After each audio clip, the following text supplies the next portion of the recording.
মানিক বন্দ্যোপাধ্যায়ের গল্প আপিল। আজ সকালে বাজারে যাওয়ার লোকের অভাব ঘটিয়াছে। বাজার প্রতিদিন একরকম নরেন নিজেই করে। আজ সকালে ঘুম হইতে উঠিয়া সে একগাদা আপিসের কাগজপত্র লইয়া বসিয়াছে। অথচ বাজারে একজনকে পাঠাইতে হইবে। আপিস আছে, স্কুল কলেজ আছে, কিছু মাছ তরকারি না আনাইলে চলিবে কেন? ব্যস্ত বিব্রত স্বামীর মুখ দেখিয়া মায়ার বড়ই মমতা বোধ হইল। বাজারের কথাটা না তুলিয়াই সে সিঁড়ি দিয়া উঠিয়া গেল ছাদে। ছাদের খুবছি ঘরখানায় থাকে বিমল। সংসারের সমস্ত গণ্ডগোলের ঊর্ধ্বে থাকিয়া সে কলেজে পড়া করে। বিমল তখনও ঘুমাইতেছিল। বেলা 8টার আগে কোনোদিনই তার ঘুম ভাঙে না। ছোট কেরোসিন কাঠের টেবিলটিতে গাঁদা করা বই খাতা আর ইংরেজি বাংলা মাসিক পত্র। বিছানাতেও কয়েকটা বই পড়িয়া আছে। মাথার কাছে একটা বার্লির কৌটা, দেয়াশলাইয়ের কাঠি, পোড়া সিগারেটের টুকরা আর ছায়ে প্রায় ভর্তি হইয়া গিয়াছে।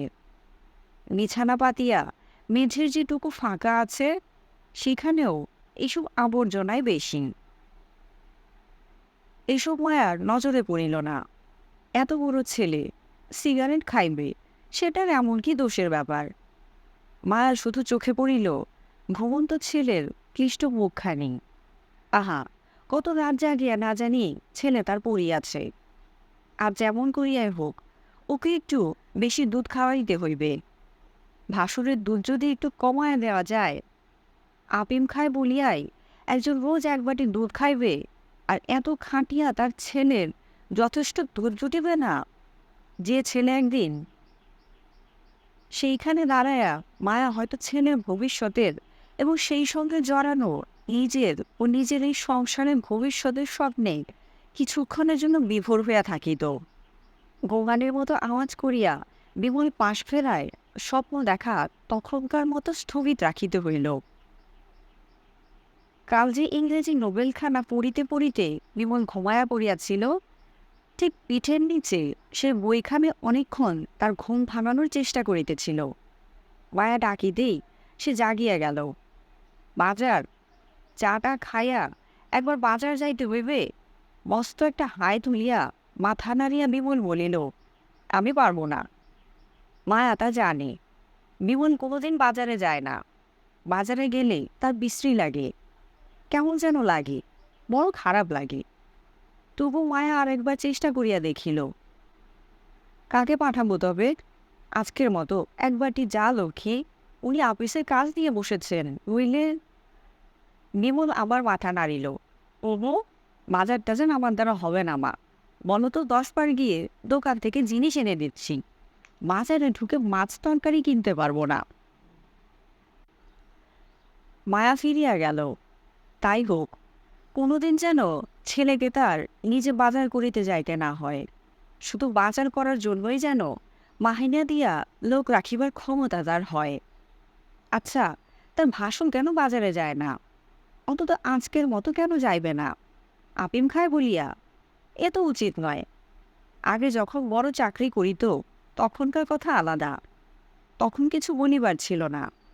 কিন্তু এখন যখন সপরিবারে ধরিতে গেলে একরকম ভাইয়ের ঘাড়ে চাপিয়া আছে, এখন একদিনের জন্য দরকার হইলে কেন সে যাইবে না? কথাটা বুঝায় বলিতেই নরেনও সায় নিল। তারপর মানিক সন্দিগ্ধভাবে বন্দ্যোপাধ্যায়ের বলিল, গল্প দাদা কি যাবে? আপিল। কাল কতটা গিলে ঘুমোচ্ছে আজ কে জানে। সকালে বাজারে ডেকে যাওয়ার তুলতেই লোকের প্রাণ অভাব বেরিয়ে ঘটিয়াছে। যাবে। তাদের কথা বাদ বাজার দাও। প্রতিদিন একরকম বড্ড নরেন বাড়াবাড়ি নিজেই করছেন করে। আজকাল। আজ সকালে নরেন ঘুম এ হইতে কথাতেও উঠিয়া সায় দিল। সে একগাদা বলিল, আপিসের কি কাগজপত্র লইয়া জানো, বসিয়াছে। শোকে তাপে এরকম অথচ হয়েছেন। বাজারে বৌদি একজনকে মারা যাবার পাঠাইতে পর হইবে। থেকে। তার আপিস আগে আছে, মুচি খেতেন না? স্কুল কলেজ তা আছে, খেতেন, কিছু তবে মাছ সে তরকারি নামমাত্র, না আনাইলে এতটা চলিবে বাড়েনি। কেন?